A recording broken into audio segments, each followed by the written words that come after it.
సౌందర్యలహరిలో ఈ 5 శ్లోకాలు చదువుకున్నా విన్నా, నేర్చుకున్న విద్యలలో నైపుణ్యం పొందుతారు.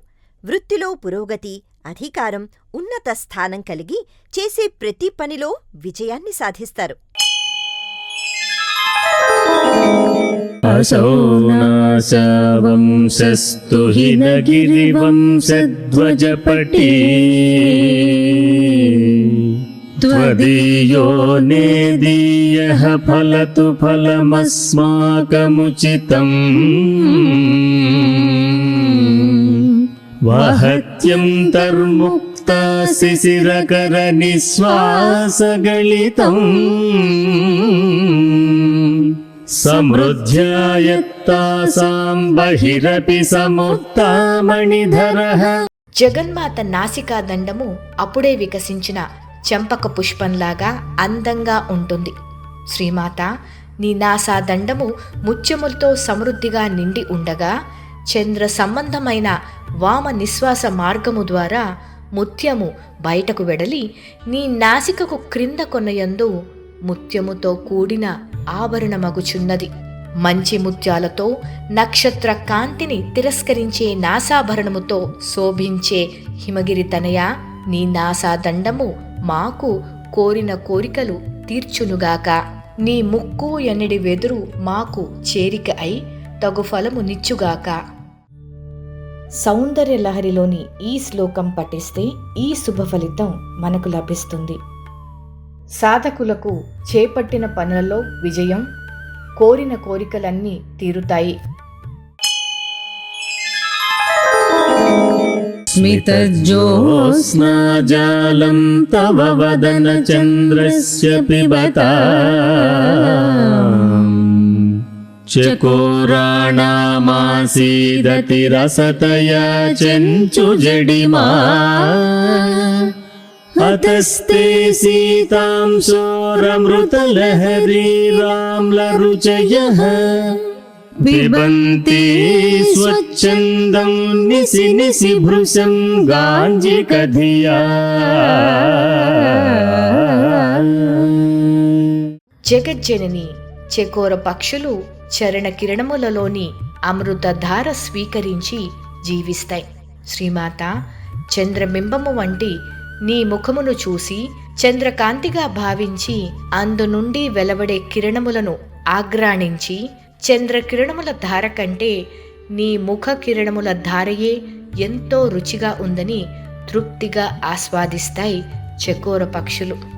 పరమేశ్వరి, చంద్రబింబము వంటి నీ ముఖము నుండి చిరునగవు అనే వెన్నెల త్రాగుతున్న చకోర పక్షులు ఆ వెన్నెలను త్రాగి త్రాగి రుచి తెలుసుకునే శక్తి కోల్పోయాయి. ఆ అరుచిని పోగొట్టుకోదలిచి బియ్యపు కడుగులాంటి చంద్రుని వెన్నెలను అన్నం గంజి అనే భ్రాంతి చేత గ్రోలి రుచి మార్పు కోసం ప్రయత్నిస్తున్నాయి.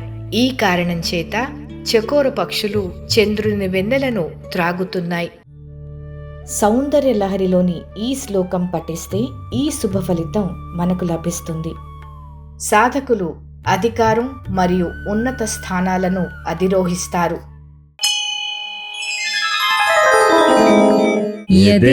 యదేతత్కాళిందీ తనుతరతరంగా కృతిశివే కృషే మధ్యే కించిజ్జనని తవ యద్భాతి సుధియాం విమర్దాదన్యోన్యం కుచకలసయోరంతరగతం తనూభూతం వ్యోమ ప్రవిశది వనాభిం కుహరిణీ. జగజ్జనని, నీ సన్ననైన కటిభాగము యమునా నది యొక్క తరంగముల వలె ఉన్నది. దాని నుండి అతి సూక్ష్మమైన నూగారు నాభిస్థానము నుండి కుచభాగము వరకు వ్యాపించి ఉన్నది. యమునా నది నీరు నలుపు వర్ణంలో ఉంటుంది కదా, అందువలననే నీ నూగారు నల్లగా శోభిస్తున్నది.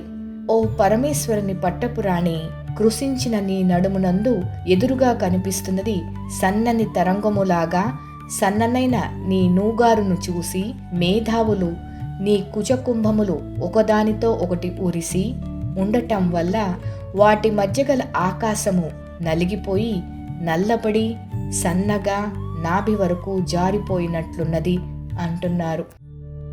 సౌందర్య లహరిలోని ఈ శ్లోకం పఠిస్తే ఈ శుభ ఫలితం మనకు లభిస్తుంది. సాధకులకు రాచరికపు అనుకూలత, వృత్తిలో పురోగతి, చేసే ప్రతి పనిలోనూ విజయం కలుగుతుంది. सर्गक्षीणस्य स्तनतटभरेण क्लमजुषो नमन्मूर्ते नारीतिलकशनकैस्तुट्यत इव चिरन्ते मध्यस्य त्रुटिततटिनीतीरतरुणा समावस्थास्तेम्नो भवतु कुशलम् శైలతనయే. విశ్వజనని స్వభావము సిద్ధముగనే మిక్కిలి సన్నగా నున్నదై 2 స్తనములు అను గట్టుల బరువచే అలసట పొందుచు కొంచెము వంగిన రూపు గలదై తునిగిపోవుచున్నట్లనిపించున్నదై కట్ట తెగిపోయిన ఏటి గట్టునందలి చెట్టుతో పోల్చదగిన స్థితిలో స్థిరముగా నున్న శ్రీమాత నడుమునకు కలకాలము క్షేమము కలుగుగాక. సన్నని నడుము కలిగిన ఓ జగన్మాత, మాకు సకల శుభములను ప్రసాదించుముగాక. సౌందర్య లహరిలోని ఈ శ్లోకం పఠిస్తే ఈ శుభ ఫలితం మనకు లభిస్తుంది. సాధకులకు ఇంద్రజాల విద్యలలో నిపుణత్వం లభిస్తుంది.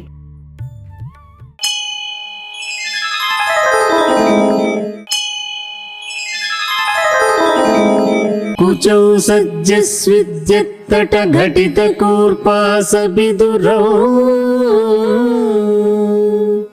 कषन्तौ दोर्मूले कनककलशाभो कलयत तव त्रातुं भग्नादलमिति वलग्नं तनुभुवा त्रिधानद्दं देवी त्रिवलिलवली वल्लिभिरवा.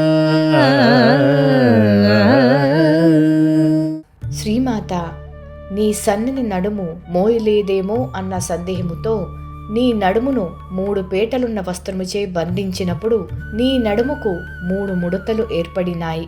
ఆ 3 ముడతలు త్రికాలములు, త్రిశక్తులు, త్రిగుణములు, త్రిలోకములను సంకేతిస్తున్నాయేమో అనిపిస్తోంది.